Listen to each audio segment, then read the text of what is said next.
뉴스에 시작합니다. 저는 동정민입니다. 교육부가 그야말로 바람잘 날이 없습니다.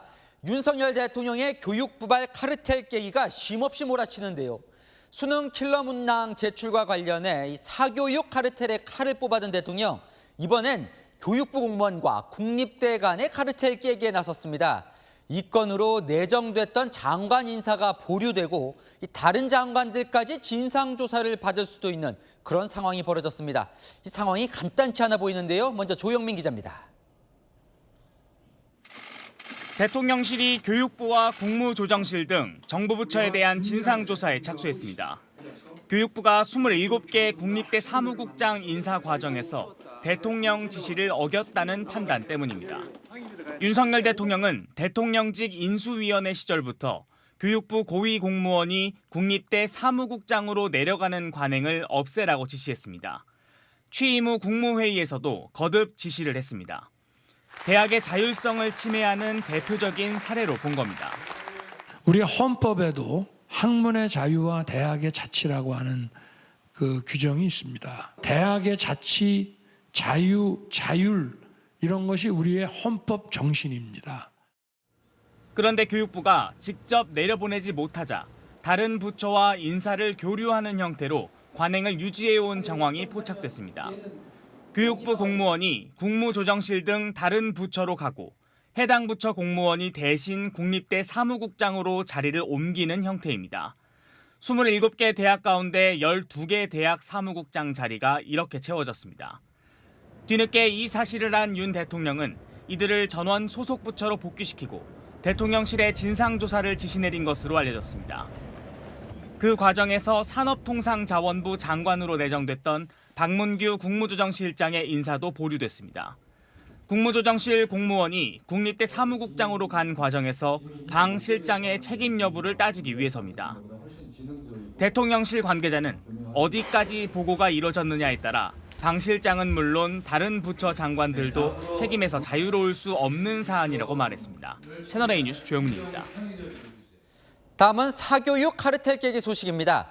학생들이 이름만 들으면 딱 알만한, 어찌 보면 아이돌보다 유명한 일타 강사들이 세무조사를 받고 있습니다. 이혜주 기자 보도 보시고 아는 기자 이어갑니다. 지금까지 확인된 국세청 세무조사 대상에는 수학, 국어, 지구과학 과목의 최정상급 입시 강사, 이른바 일타 강사 3명의 이름이 올랐습니다. 지난 28일 메가스터디 종로학원 시대인재 UA 등 대형 입시 업체에 대한 동시다발 세무조사와 맞물려 시작된 셈입니다. 일타 강사들은 수능 적중률이 높다는 입소문과 함께 수업료와 교재비 등으로 많게는 수백억대 수입을 올리는 걸로 알려져 있습니다. 이번 조사는 윤석열 대통령이 수능 출제위원들과 사교육 업체 간 유착을 비판하며 대책을 주문한 가운데 이뤄졌습니다. 세무조사 대상에는 국어 과목 콘텐츠 전문 업체인 상상국어 평가연구소도 포함됐습니다. 이곳 대표는 수능 출제위원 경력을 내세우며 국어 문제집 등 콘텐츠를 제작해 판매하고 있습니다. 앞서 국세청은 정규 수업료 외의 고액 특강료나 교재비를 받은 사람을 대상으로 세무조사를 벌일 거라 밝혔습니다. 고액 수강료를 신고 누락한 입시 직업 교육학원 사업자. 이런 가운데 지난 22일 개설된 사교육 카르텔 부조리 신고센터에는 어제 오후 6시까지 8일간 165건의 신고가 접수됐습니다. 이 중 대형 입시학원 관련 신고는 36건입니다. 이를 근거로 현장 점검에 나선 교육부와 별개로 공정거래위원회도 부조리 실태에 대한 조사에 나섰습니다. 객관적 근거 없이 특정 강사가 해당 분야 1위라는 표현을 사용했다든가 이번에도 표시광법 위반에 대해서 좀 살펴볼 그런 계획입니다. 사교육 입시업계를 겨냥한 범정부 차원의 압박이 거세지고 있습니다. 채널A 뉴스 이혜주입니다.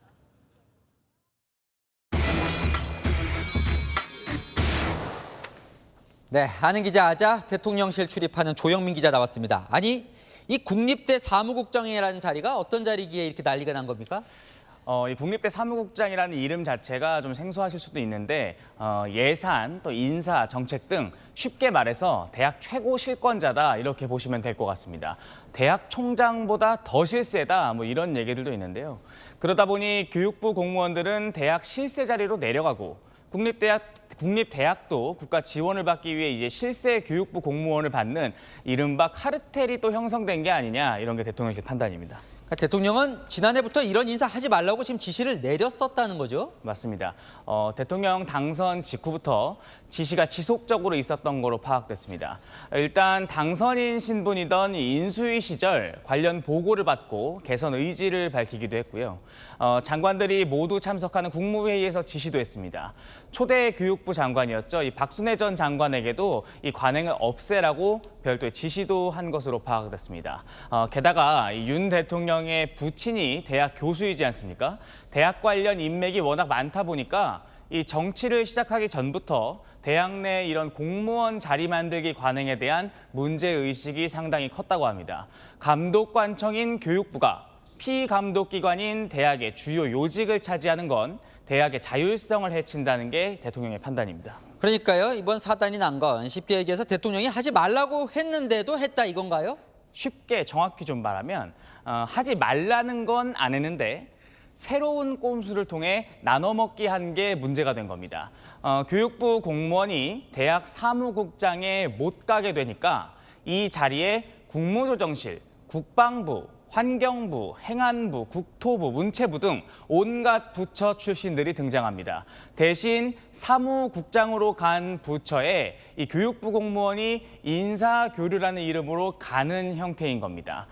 대통령의 지시의 취지는 공무원의 자리 보존용으로 쓰지 말라는 것이죠. 교육부 공무원만 안 갔을 뿐 다른 공무원들이 자리를 차지한 꼴인 겁니다. 윤 대통령 그래서 교육부 공무원이 가지 말라고 한 이 말의 취지가 국방부, 환경부, 국무조정실은 가도 된다는 소리로 들릴 수 있는 것이냐라면서 이 불편한 감정을 숨기지 않은 것으로 파악됐습니다. 자, 그러다 보니까요. 자, 이 발표하려던 장관 인사까지 지금 보류시킨 이 사건이 벌어졌어요? 맞습니다.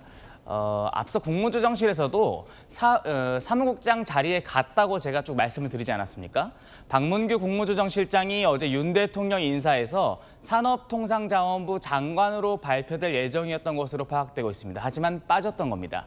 이번 사태와 관련해서 국무조정실장을 비롯해서 해당 부처 장관이 보고받은 사실이 있는지를 살펴봐야 한다는 겁니다. 대통령 지시를 교묘하게 우회할 수 있었던 거, 이 부처들 간의 이해관계가 맞아 떨어져서 가능했다고 보고 있기 때문인데요. 대통령실 공직기강 라인을 통해서 이번 사태 전반에 대해 조사하라는 지시가 내려갔습니다. 대통령실 관계자는 누가 제안했고 어떻게 진행됐고 어디까지 보고가 됐는지 전부 조사가 될 사안이다, 이렇게 말하기도 했습니다. 조사 결과에 따라 부처 장관 전반으로 이 논란이 확대될 수 있다는 겁니다. 자, 보면요. 이 교육부 킬러 문항에 이어서 이 교육부 이 카르텔 깨기가 계속 이어집니다. 맞습니다. 네. 저희가 좀 파악해본 바로는 윤 대통령이 이번 사안에 대해서 조금 더 이제 문제의식을 크게 느꼈던 거는 이런 우회적인 방식으로 자리를 보존했다는 사실이 정식 내부 보고가 아닌 언론 보도를 통해서 알게 됐기 때문입니다. 사태가 심각하다고 보고 대한민국 사회가 이 공무원 자리 보존해 주려고 돌아간다면 말이 되겠느냐라는 이 강도 높은 반응도 내놓은 것으로 전해집니다. 킬러 문항 배제 원칙을 지난해 지시했지만 이번 6월 모의고사에서 그것이 반영되지 않았던 사례가 있죠. 공교롭게 이번 문제 역시 그 출발점이 바로 교육부입니다. 대통령 눈을 속이고 일부 공직자들이 짬짬이를 벌인 건 아닌지 대통령실은 카르텔 혁파 차원에서 이 문제를 접근하는 분위기입니다. 네, 파장을 좀 봐야겠군요. 아는 기자 조영민 기자였습니다. 다음 소식입니다. 밤사이 많은 비가 내리면서 남부 지역 피해가 잇따랐습니다.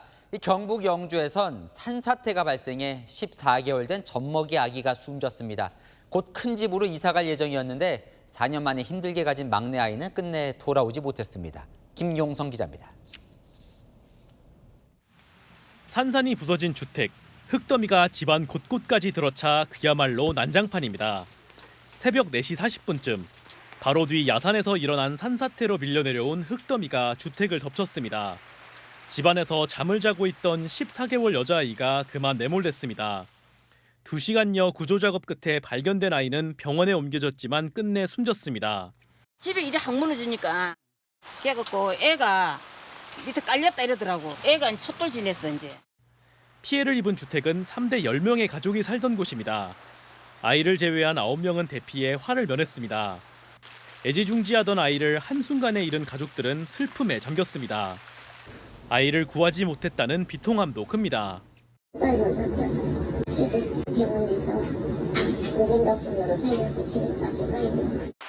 작은 집에서 10명이 사는 어려운 형편에서도 주민들은 가족들이 아이에게 유독 각별했다고 입을 모읍니다. 조만간 더 큰 집으로 이사갈 예정이었던 것으로 알려져 안타까움을 더합니다.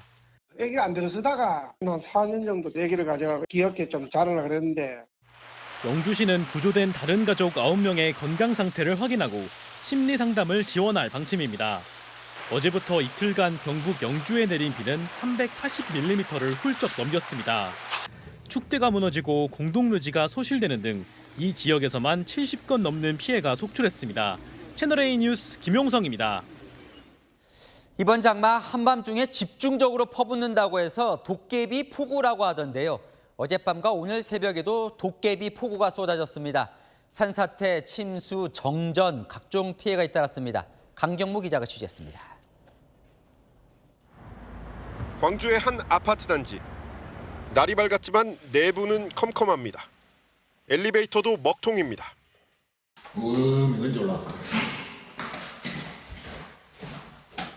이 아파트 세계동에서 정전이 발생한 건 오전 7시 14분쯤.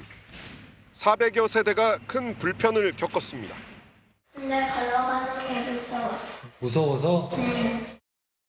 밤사이 내린 폭우로 지하전기실 설비에 누전이 발생한 것으로 파악됐습니다. 수돗물 공급까지 끊기면서 주민들은 씻지도 못한 채 출근길에 나서야 했습니다. 비상 전력이 혹시 있을 거 아닙니까? 그 엘리베이터로 가동을 시켜줘야지. 광주 한 유원지에선 옹벽이 무너져 식당 건물의 계단과 난간이 파손됐습니다. 안에는 일가족 4명이 있었지만 곧바로 대피해 다행히 인명피해는 없었습니다. 하늘이 무너진 것 같았죠. 얼마나 놀랬겠어요. 겁이 나서 지금 못 들어가죠. 하룻밤 사이 150mm 넘는 폭우가 쏟아지면서 광주 전남 지역엔 도로 침수와 구조물 붕괴 등 27건의 비 피해 신고가 접수됐습니다. 건물 옆 도로와 텃밭이 물에 잠겼습니다. 소방대원들이 서둘러 배수 작업에 나섭니다. 많은 비로 도로가 침수되면서 주차된 승용차도 물에 반쯤 잠겼습니다. 비가 막 쏟아지더라고요. 그러더니 비가 내려오고 또 하수가 역류하고 갑자기 이렇게 물이 불어났어요. 강원 지역에서도 시간당 30mm의 장대비가 쏟아지면서 10건의 피해 신고가 접수됐습니다. 기상청은 내일까지 남부와 제주 지역에 50에서 200mm의 비가 더 내린다며 추가 피해가 없도록 유의할 것을 당부했습니다. 채널A 뉴스 강경모입니다. 출생 신고도 없이 생후 4일 만에 죽음을 맞이한 영아가 또 나왔습니다. 출생 미신고 아동 전수조사를 시작한 지 이틀 만에 또다시 비극이 확인된 겁니다. 비닐봉지에 담아 아이 시신을 야산에 묻었다는 부모는 화장할 돈이 없었다고 말합니다. 하지만 이 부모가 전에 낳은 또 다른 아이도 행방이 묘연합니다. 서주희 기자의 보도입니다. 삽을 든 경찰들이 흙을 파헤치고 있습니다. 수색견까지 동원됐습니다. 안매장된 영아 시신을 찾는 겁니다. 지자체 복지 담당 공무원이 현장 조사에 나서며 출생 미신고 아이를 확인했고 신고를 받은 경찰은 부부를 긴급 체포했습니다. 앞서 감사원이 파악한 출생 미등록 아동 2,236명 중 1명입니다. 부부는 사실혼 관계인 30대 여성과 20대 남성. 지난해 9월 5일 아이를 낳았는데 나흘 뒤 아이 시신을 유기한 것으로 파악됐습니다. 경찰 조사에서 자고 일어나니 아이가 죽어 있었고 비닐봉지에 싸 야산에 묻었다고 진술했습니다. 입양을 보내려고 마음을 먹었는데 이제 애가 출생 신고 전에 죽다 보니까 그 화장 비용을 걱정해서 땅에 묻었다고. 친모가 이전에 아이 2명을 더 출산한 기록도 확인됐습니다. 2012년 낳은 첫째는 친모 가족이 돌보고 있지만 나머지 아이는 소재 파악이 되고 있지 않습니다. 입양을 보냈다는 친모의 진술을 두고 경찰이 추가 조사 중입니다. 숨진 아이들에게 하실 말씀 없으십니까? 자녀 2명을 출산한 뒤 살해해 냉장고에 보관해온 혐의로 구속된 35살 고모 씨도 검찰에 송치됐습니다. 피의자로 입건된 남편은 혐의가 드러나지 않아 불송치 결정됐습니다. 이런 가운데 오늘 국회 본회의에선 신생아의 출생신고를 의료기관이 지자체에 통보하는 출생통보제가 통과됐습니다. 채널A 뉴스 서주입니다. 3년 전 서울 도심의 특급 호텔에서 조직폭력배들이 문신 가득한 몸을 드러내며 3박 4일 동안 난동을 피운 사건이 있었습니다. 그들은 지금 어떻게 됐을까요? 김민곤 기자가 보도합니다. 호텔 프런트 앞에 선 남성이 전등을 거칠게 내리치며 직원을 위협합니다. 그 뒤엔 건장한 남성 7명이 무리지어 상황을 지켜봅니다. 투숙객이 다니는 로비에서 상위 조직원에게 달려가 90도로 인사를 하고 지속적으로 직원들에게 다가가 무언가를 요구하며 위압적인 분위기를 조성합니다. 전남 목포를 거점으로 하는 수노아파 조직원들이 3박 4일 동안 서울 남산 하얏트 호텔에서 문신까지 드러내며 난동을 부린 건 지난 2020년 10월. 부두목급 윤모 씨가 KH그룹 배상현 회장의 사모펀드에 투자했다가 손해를 입자 배 회장이 인수한 호텔에 찾아가 행패를 벌인 겁니다. 수노아파 조직원들은 우연히 호캉스를 갔다가 우발적으로 벌어진 일이라며 혐의를 부인했습니다. 하지만 검찰은 조직원 120여 명 중 39명을 재판에 넘겼습니다. 무고한 시민들의 안전과 평온한 일상에 위협을 가한 중대 조직폭력 사건으로 판단하고 해당 조직을 사실상 와해 해체시켰습니다. 검찰은 이번 사건을 계기로 전국 폭력 조직에 대한 수사로 확대할 방침입니다. 수노아파 압수수색과 포렌식 과정에서 국제마피아, 텍사스파 등 전국 단위 조직의 허리 역할을 하는 이른바 90년대생 MZ세대 조폭끼리 모임이 드러났기 때문입니다. 이들은 정기적으로 또래 모임을 하며 조직과 계파를 초월해 불법 성매매와 대부업 등을 함께 해온 것으로 보고 수사를 집중하고 있습니다. 채널A 뉴스 김민곤입니다. 네, 마약 중독이 이렇게 무섭습니다. 인사불성이 돼 택시비를 안 낸 여성이 경찰서에 끌려왔습니다. 그런데 알고 보니 이 필로폰 투약으로 이미 재판을 받던 여성이었습니다. 그 모습이 담긴 영상은 홍란 기자가 보여드립니다. 경찰관과 함께 지구대로 들어온 20대 여성. 몸을 못 가누는 상태에서 의자에 겨우 기대더니 양팔을 휘젓습니다. 잠시 뒤에는 자신의 팔과 다리가 잘 있는지 확인하듯 계속 번갈아 쳐다봅니다. 술 취한 손님이 택시 요금을 내지 않는다는 신고가 들어온 건 지난 18일 새벽 2시쯤. 이 여성은 송파구 방이동에서 전남 광주까지 데려달라고 한 것으로 알려졌습니다. 하지만 여성이 택시비는 휴대전화로 내겠다며 횡설수설하자 수상히 여긴 택시기사가 바로 경찰에 신고한 겁니다. 그런데 지구대에 끌려온 여성의 행동이 일반적인 취객과 달랐습니다. 인사불성이라면 몸 주변에서 술 냄새가 나야 되는데 그분 몸에서 일단 술 냄새가 안 났어요. 그래서 이렇게 그냥 몸 확인하시는 정도? 이렇게 안절부절해 하시고 같은 말을 좀 반복하시긴 하셨어요. 경찰이 여성의 신원을 조회해보니 필로폰 투약 혐의로 3개월 전부터 재판을 받고 있었습니다. 현장에서 이뤄진 마약 간이 검사 결과 필로폰과 엑스터시 양성 반응이 나왔고 여성도 투약 사실을 일부 시인한 것으로 알려졌습니다. 누가 저한테 먹은 게 아니겠어요? 아는 사람이 줬어요? 약간 이런 식으로 실제로 그렇게 돼 있는지는 아마 조사를 해봐야 알 것 같아요. 경찰은 여성을 마약류 관리법 위반 혐의로 긴급 체포하고 정확한 투약 경위 등을 조사하고 있습니다. 채널A 뉴스 홍란입니다. 오늘 국회의원들이 가상자산 내역을 처음으로 신고하는 제출 마감일입니다. 어제 저희가 규칙이 없어서 신고해도 국민들은 못 본다고 지적했는데요. 윤리심사자문위원회가 규칙이 없어도 국민 알 권리 차원에서 공개하는 안을 검토하고 있습니다. 국회의원들이 뭉개고 있으니 외부 인사들이 나서는 상황입니다. 유준 기자입니다. 오늘은 국회의원들의 가상자산 보유 내역 등록 마감일이었습니다. 가상자산 무슨 거래 내역 마감 날인데 다 내셨죠 이미? 아 그러면 그 가상자산 전수조사 그거 거래 내역 마감 날인데 오늘 다 내셨죠 이미? 다 냈어? 아마 그럴 거야.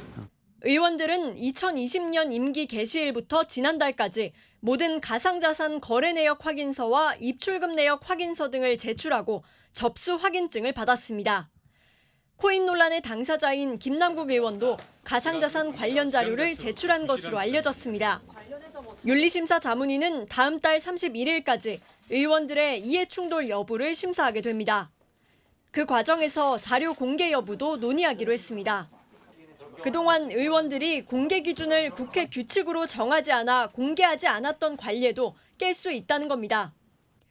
윤리자문위 내에서는 의원 본인에 관한 사항은 공개할 수 있다는 법조항에 근거할 경우 규칙 없이도 공개가 가능하다는 의견도 나온 것으로 전해졌습니다. 한 자문위원은 우리는 몰랐는데 자문위에서 공개를 결정하면 공개할 수 있다고 보고하더라면서 검토하겠다고 밝혔습니다. 윤리심사 자문위원회는 다음 달 3일 공개 여부를 논의할 예정입니다. 국민들이 의원들의 가상자산 내역을 볼 수 있을지 자문위 결정이 주목됩니다. 채널A 뉴스 유주은입니다. 여야 강대강 충돌 다시 불이 붙고 있습니다. 다수당인 민주당은 오늘 본회의에서 노란봉투법, 이태원 참사 특별법, 후쿠시마 오염수 결의안 모두 밀어붙였습니다. 여당은 거야 폭주라며 반발했고 대통령실은 노란봉투법 거부권 행사를 예고하고 있습니다. 김유빈 기자입니다.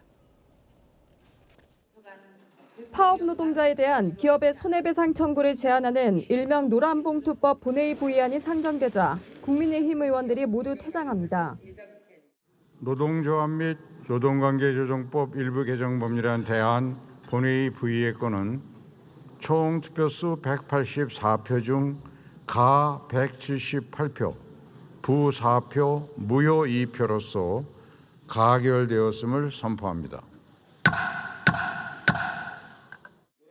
야당의 단독 처리로 노란봉투법은 국회의장이 상정하면 언제든 본회의 통과가 가능하게 됐습니다. 이어 이태원 참사 특별법을 패스트트랙으로 지정하는 안건도 강행됐습니다. 국민의힘이 반대 토론에 나섰지만 결과는 달라지지 않았습니다. 졸속으로 밀어붙인 임대차 3법은 또 어떻습니까? 많은 우려의 목소리를 무시하고 일방 처리한 결과 전체 사기 대란에 판을 깔아주지 않았습니까? 인간적 양심 있어요, 그 사람이. 저는 가영이 엄마입니다. 저희가 단식하고 비 오는 거리를 걸으며 특별법을 만들어달라고 울부짖을 때까지 도대체 무엇을 하고 계신 건가요? 최장 330일 뒤 내년 5월쯤 이태원 참사 특별법은 본회의에 자동 상정됩니다.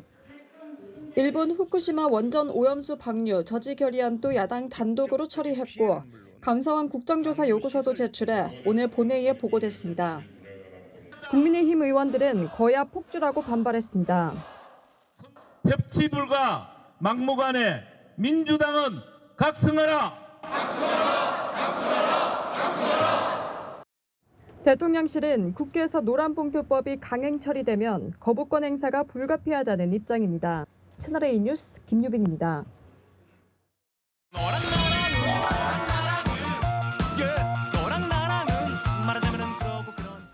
얘랑 정치부 김민지 기자와 함께합니다. 첫 번째 주제 보겠습니다.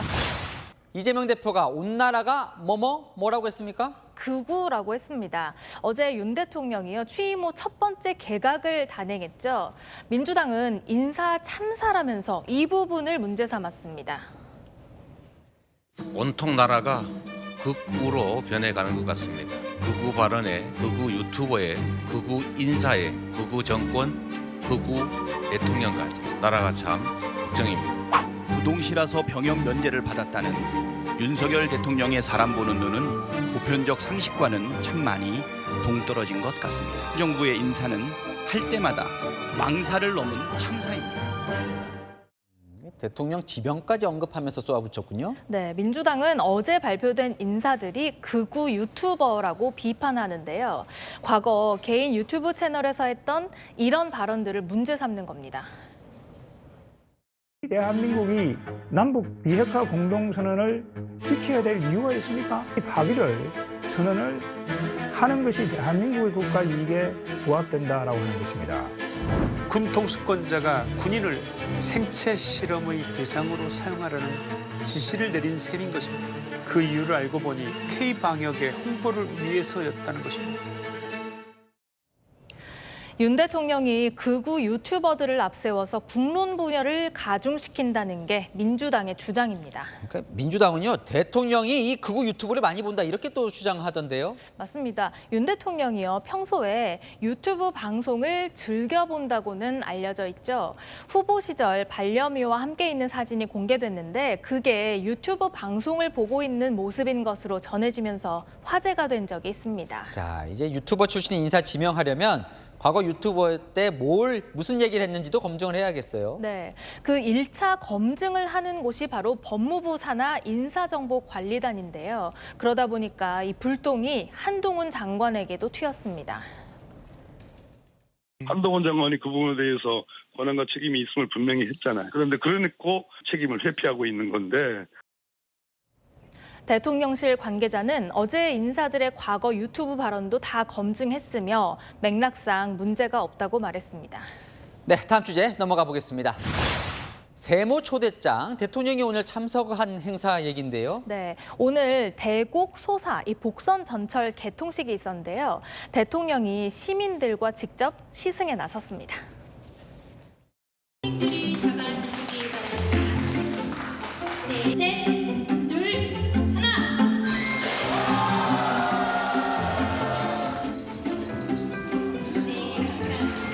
경의선 갈아타고 그래갖고 1시간 40분 정도 걸렸거든요. 근데 이거 타면 거의 한 40분. 조금 전 지역 주민들과 함께 원정역에서 대곡역까지 전철을 타고 이동했습니다. 주민들의 일상은 물론이거니와 지역 경제에도 큰 활력이 생길 것입니다.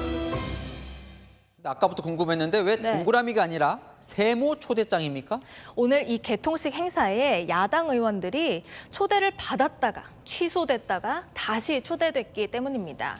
오늘 개통된 전철 라인 지역구의 야당 의원들에 대한 이 패싱 논란이 불거졌고요. 어제 이 문제로 국회가 시끄러웠거든요.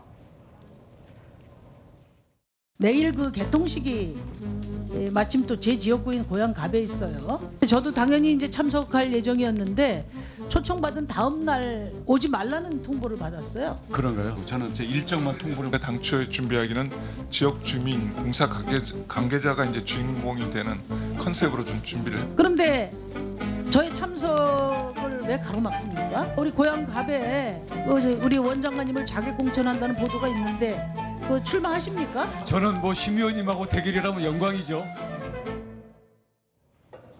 논란 끝에 개통식에 다녀온 야당 의원은요, 오늘 이렇게 불만을 쏟아냈습니다. 왜 대통령께서 이 행사를 주관하시면서 민주당 의원들을 제외를 시켰는가? 국민의힘 당 행사가 되는 겁니다. 거기에 대통령까지 참석을 한 정치적 중립 의무를 위반한 사안입니다.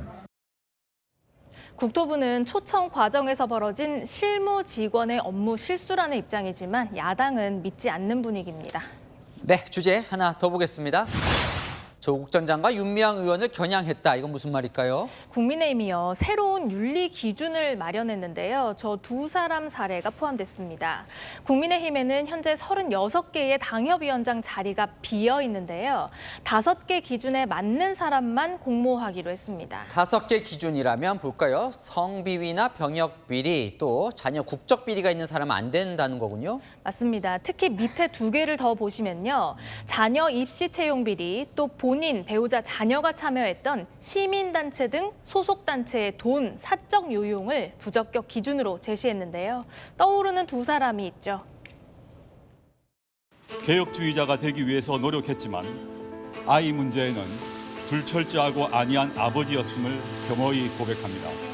할머니들로 위에가 그 돈을 내는 겁니다. 내는 건데 이것은 정말 할머니들한테 쓰는 게 아니고 도대체 어디 쓰는지. 제 개인 계좌를 통하여 모금하였다고 해서 계좌에 들어온 돈을 개인적으로 쓴 것은 아닙니다. 국민의힘이 몰랐을 것 같지는 않고요. 야당 공세 측면도 있어 보이네요. 네, 우리는 제2의 조국 윤미향 사태가 안 일어나도록 하겠다는 의지를 밝히면서 내심 야당을 공격하려는 의도도 있겠죠. 국민의힘의 고위 관계자는 이런 윤리 기준이 내년 총선 공천에도 적용될 수 있다고 했는데요. 야당도 지금 혁신위가 가동 중이죠. 유권자들의 마음을 잡기 위한 도덕 경쟁, 국민들에게는 참 반가운 일입니다. 네, 지금까지 여랑야랑이었습니다.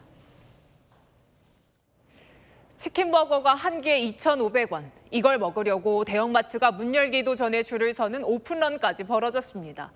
그런데 이 점포별로 파는 물량이 하루에 30개 정도밖에 안 됩니다. 소비자들 애만 태우는 미끼 상품 아니냐는 지적이 나옵니다. 신선미 기자입니다. 서울 한 대형마트. 햄버거를 사려는 소비자들이 판매 10분 전부터 줄을 섰습니다. 가격은 두 개들이 한 팩에 4,990원, 한 개당 2,500원이 채 안 됩니다. 서울 평균 김밥 가격인 3,200원보다 싸고 버거 프랜차이즈의 최저가 메뉴보다도 저렴합니다. 어제부터 햄버거 여기 있으니까 가서 사오라 그래서 사는 거야. 30분 전에 왔어. 일부러 여기 온 거야. 요즘에 하도 물가도 비싸고 하니까 햄버거 하나 가격인데 두 개를 준다고 하니까 그냥 왔어요. 지난 1분기 햄버거 프랜차이즈들이 잇따라 가격을 올리면서 지난 4월 햄버거 물가 상승률은 17.1%까지 솟구쳤습니다. 이에 가성비 제품의 수요가 몰린 겁니다. 하지만 토마토와 양상추 등 일반 햄버거에 들어가 있는 채소는 없어서 원하면 직접 넣어 먹어야 합니다. 또 점포당 하루에 15팩 정도만 판매해 미끼 상품 아니냐는 지적도 나옵니다. 적은 숫자고 마트에 오는 사람들은 100명 정도는 넘으실 텐데 저 같으면 안 기다렸을 것 같아요. 온라인 커뮤니티에선 채소는 없이 패티만 있어 오히려 비싸다거나 다 팔렸을지 모를 버거를 사러 가는 게 기름값이 아깝다 등의 반응이 나옵니다. 이에 대해 홈플러스 측은 적정 품질을 유지하기 위해서라며 추후 판매량을 조금씩 확대할 계획이라고 밝혔습니다. 채널A 뉴스 신선미입니다.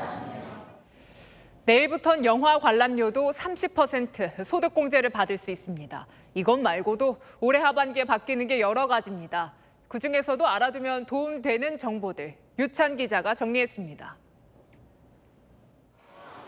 영화 한 편 관람료가 15,000원까지 치솟다 보니 극장 한번 가는 것도 큰 마음을 먹어야 합니다. 영화값이 많이 오르다 보니까 관심 있는 분야의 영화가 나와도 잘 못 보게 되고. 내일부터는 영화표 구매 금액도 30% 소득공제를 받을 수 있습니다.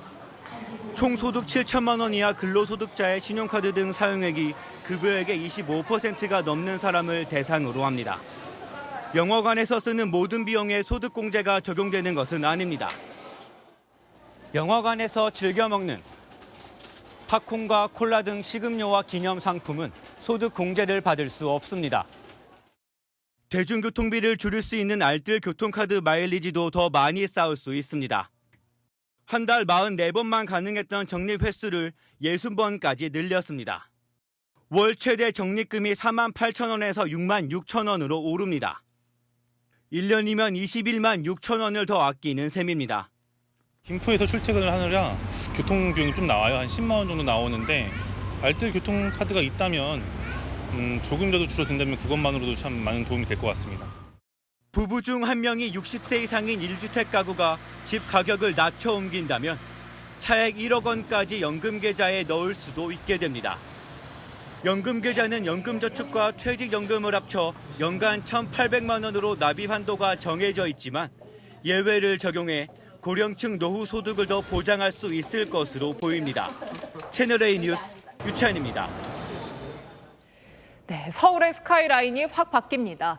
북한산과 여의도 국회의사당 주변 고도 제한을 좀 풀면서 더 높은 건물을 지을 수 있게 됩니다. 어떻게 달라지는지 김단비 기자가 취재했습니다. 5층 이하의 낮은 주택과 상가들이 옹기종기 모여있는 서울 도봉구 쌍문동. 1990년 북한산 경관보호구역으로 지정돼 고도 제한 지구로 묶여 있습니다. 최고 20m, 5층 높이까지만 건물을 지을 수 있어 재개발은 엄두도 못 냈습니다. 다른 데는 지금 40층, 50층씩 짓잖아요. 같은 서울 하늘 아래에서 이렇게까지 너무 편파적으로 그렇게 하면은 그렇잖아요. 이 일대를 비롯해 서울의 고도 제한 기준이 완화됩니다. 북한산 주변은 기존 20m 이하에서 28m 이하로 기준을 낮춥니다. 재개발 사업된 최고 15층 높이 아파트가 들어설 수 있게 됐습니다. 재산상의 불이익을 봐왔던 시민 여러분들의 그 불이익을 해소시켜드리는 차원에서 합리적으로 고도지구를 제한을 조정하는 겁니다. 여의도 국회의사당 주변도 바뀝니다. 국가 중요시설인 국회의사당과 여의도공원 사이의 서여의도는 최대 51m, 10층까지밖에 건물을 지을 수 없습니다. 고도 제한을 완화해 공원으로 갈수록 높게 최대 43층까지 지을 수 있게 됩니다. 단독상가들 같은 경우에 개발을 할 수가 있으니까 이렇게 저 개발을 할 수 있죠. 서초구 법원단지 주변 지역의 높이 제한은 완전히 해제됩니다. 국가 중요시설인 대법원, 대검찰청과 함께 서초동 법원단지는 최고 28m 이하로 제한되었습니다. 서울시는 서초 법원단지는 국가 중요시설이 아닌데도 높이 제한이 돼 있던 게 문제였다고 설명했습니다. 서울시는 다만 중요 문화재가 있는 경복궁 주변 고도 제한은 그대로 유지하기로 했습니다. 채널A 뉴스 김담비입니다. 텐트와 캠핑카를 좋은 자리에 두고 장기간 방치하는 이른바 알박기 민폐 캠핑족들 보셨을 겁니다. 오늘 강제 철거에 들어갔는데 캠핑카는 여전히 손을 댈 수 없다고 합니다. 왜 그런지 조현진 기자가 알아봤습니다. 제주도 한 해수욕장. 공무원들이 텐트를 걷어냅니다. 텐트가 있던 땅엔 행정대집행 계곡장을 못으로 박습니다. 목 좋은 자리에 장기 방치해둔 알박기 텐트들을 철거하는 겁니다. 다른 양객들 방해를 하는 텐트를 제거해야 됩니다. 오랫동안 방치돼 있다 보니 철거 작업도 쉽지 않습니다. 내부엔 온갖 살림살이가 가득하고 텐트를 고정하는 줄도사가 푸는 것조차 고역입니다. 제주시가 오늘 하루 철거한 텐트는 모두 35동. 소유주가 나타나지 않으면 공매하거나 폐기 처분됩니다.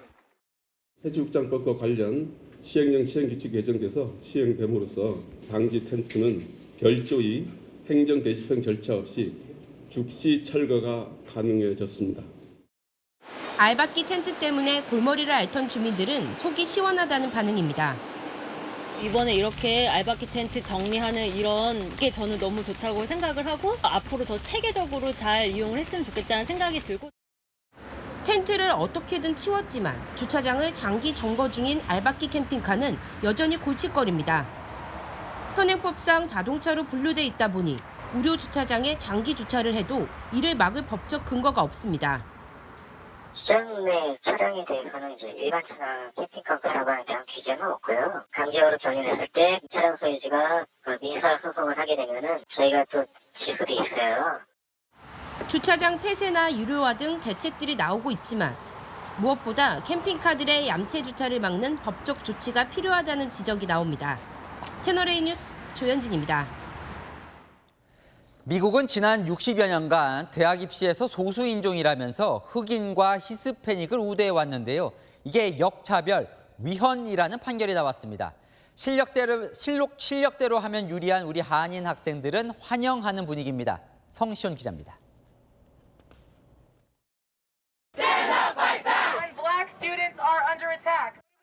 미국 연방 대법원 앞에 모인 학생들이 다양성을 보장하라는 팻말을 들고 구호를 외칩니다. 이른바 어퍼머티브 액션이 위헌이라는 판단이 내려지자 반발하는 겁니다. 흑인 인권운동이 활발하던 지난 1961년 도입된 이 제도는 대학 입학 전형에서 소수 인종을 우대하는 정책입니다. 시민단체들은 백인과 아시아계가 오히려 차별받고 있다며 하버드대 등 두 곳을 상대로 헌법 소원을 냈습니다. 대법은 대학들이 오랫동안 피부색으로 학생들을 판단했다며 경험에 따라 대우해야 한다고 시민단체 손을 들어줬습니다. You cannot cure racial discrimination that occurred in the past with new discrimination today. 흑인 등을 우대하는 정책이 명문대 진학에 불리하게 작용했다고 생각했던 아시아계는 환영합니다.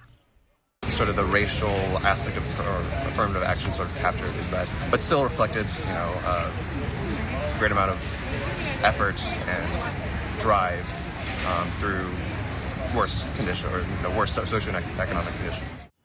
한인 커뮤니티에서도 이제라도 바로잡혀서 다행이라며 기대감을 드러내는 반응이 잇따랐습니다. 아시안에 중국인과 인도인이 포함이 되기 때문에 한국인들이 명문대를 많이 못 가요. 한국 친구들이 공부를 정말 잘하거든요. 이미 소수인종 우대 정책을 폐지한 9개 주 가운데 캘리포니아주의 UCLA는 아시아계 학생 비중이 가장 높습니다. 다만 대학별 특성이 매우 달라서 큰 영향이 없을 것이란 분석도 나옵니다. 채널A 뉴스 성시온입니다.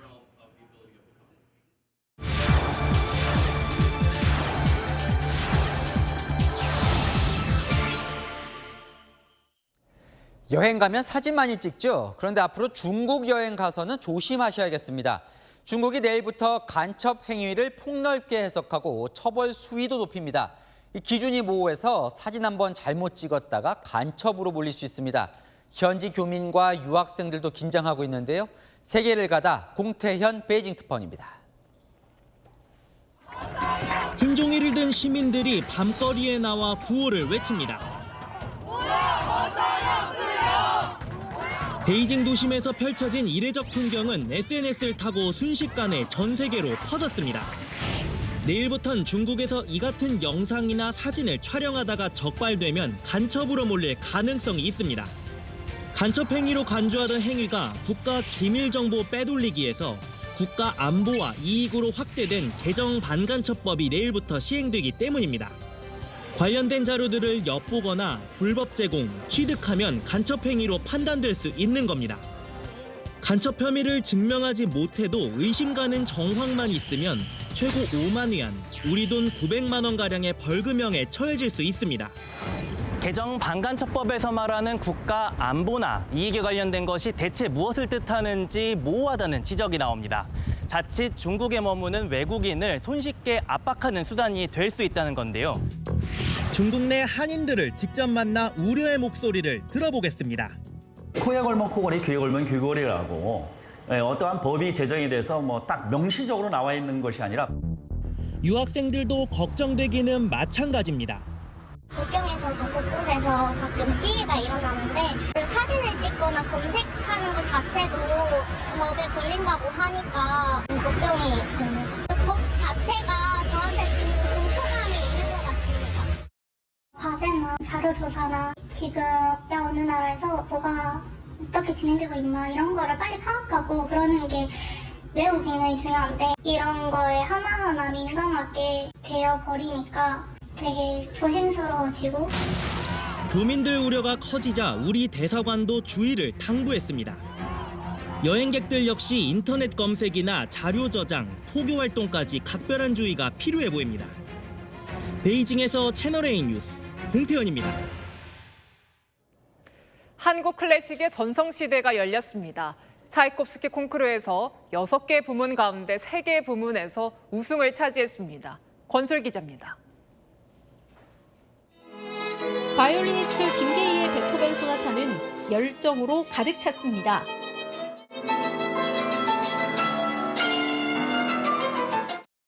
첼리스트 이영은도 활과 한 몸이 되어 미친 듯이 음악에 몰입합니다.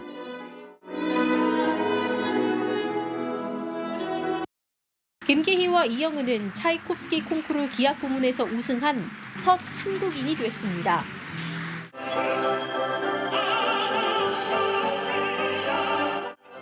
폭발적인 성량으로 무대를 사로잡은 테너 손지훈은 한국인으론 4번째 성악 부문 우승을 차지했습니다. 한국 젊은 음악인들이 이번 콩쿠르 6개 부문 중 3개를 석권했습니다. 차이콥스키 콩쿠르는 세계 3대 콩쿠르로 불려왔습니다. 지난 1974년 피아니스트 정명훈이 한국인으론 처음 이 대회에서 2위에 올랐을 땐 카퍼레이드가 펼쳐졌습니다. 젊은 음악도가 조국에 안겨준 이 영광은 우리 국민들에게 하면 된다는 무한한 가능성을 다시 한번 일깨워 주었습니다. 지난해 러시아의 우크라이나 침공으로 국제음악 콩쿠르 연맹에서 퇴출되면서 그 명성이 퇴색하긴 했습니다. 병무청도 지난 1월 이 대회 상위 입상자에게 주던 병역 혜택을 없앨 정도였습니다. 하지만 이번 우승은 여전히 값진 성과입니다. 러시아 친구들 굉장히 많이 우승을 했었거든요. 그들의 벽을 넘어서 한국인들이 우승했다는 것은 대단히 고무적인 일인 건 사실이죠. 연이은 콩쿠르 재패로 한국 클래식의 위상이 더 높아가고 있습니다. 채널A 뉴스 권소리입니다.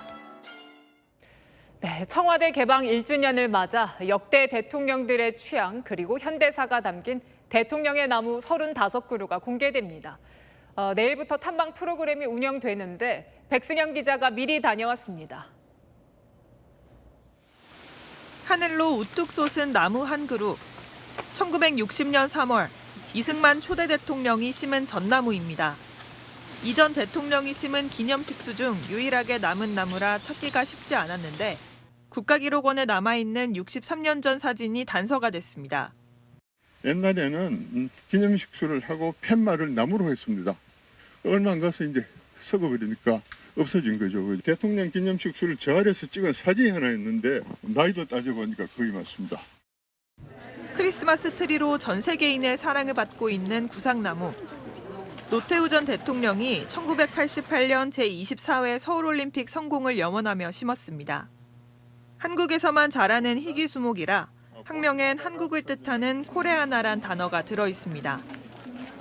영빈관 근처의 가이즈카 향나무는 박정희 전 대통령의 기념식수입니다. 박정희 대통령 기념식수로 유일하게 공식 인정된 나무입니다. 78년에 영빈관 준공을 하시고 나이는 100년이 넘었습니다. 분홍빛 꽃이 핀 홍단심 무궁화 나무는 김대중 전 대통령이 2000년 6월 평양에서 첫 남북 정상회담을 마치고 심었습니다. 심었을 때는 18살이었는데 지금은 41살이 됐습니다. 내일부터 대통령의 나무를 주제로 탐방 프로그램이 운영됩니다. 청와대엔 기념식수가 없는 윤보선 전 대통령을 제외하고 역대 대통령 11명이 심은 나무 35그루가 있습니다. 가장 최근 심어진 문재인 전 대통령의 동백나무부터 이승만 초대 대통령의 63년 전 전나무까지 감상할 수 있습니다. 채널A 뉴스 백승현입니다. 채널A는 강수진 보도본부장을 상무로 선임했습니다. 보도본부장에는 박민혁 부본부장이 승진했습니다. 전국적으로 장마로 인한 피해가 잇따르고 있습니다. 일부 남해안과 제주도는 밤사이에도 긴장을 늦출 수 없겠는데요. 내일 새벽까지 제주에 최고 80mm, 경북과 남해안에 최고 60mm 이상 더 내리겠습니다.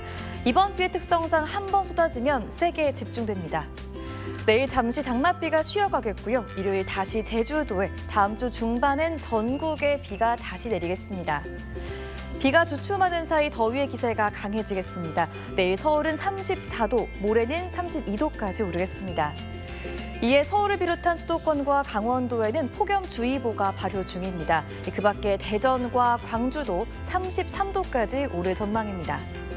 기온이 가장 높은 오후 12시부터 5시까지는 장시간 바깥 활동을 줄이고 외출할 땐 양산과 모자로 체감 온도를 낮추는 게 좋겠습니다. 날씨였습니다. 교육부발 카르텔 깨기, 대통령이 직접 나서면서 요란하게 진행되고 있습니다. 교육부 공무원, 수능 출제자, 학원 간의 카르텔을 조사하는 전면 감사가 진행 중이고 사교육 학원 일타 강사에 대한 대대적인 세무조사를 벌이고 있습니다. 이번엔 교육부 공무원의 국립대학 자리 나눠먹기 카르텔, 대통령실이 직접 진상조사에 나섰습니다. 이 모든 목적은 공교육과 대학의 자율성을 살리기 위해서죠. 소리만 요란하다 흐지부지 끝나지 않도록 내실 있고 정교하게 성과를 내기 바랍니다. 마침표 찍겠습니다. 요란한 빈수레 아니길. 뉴스에 마칩니다. 감사합니다.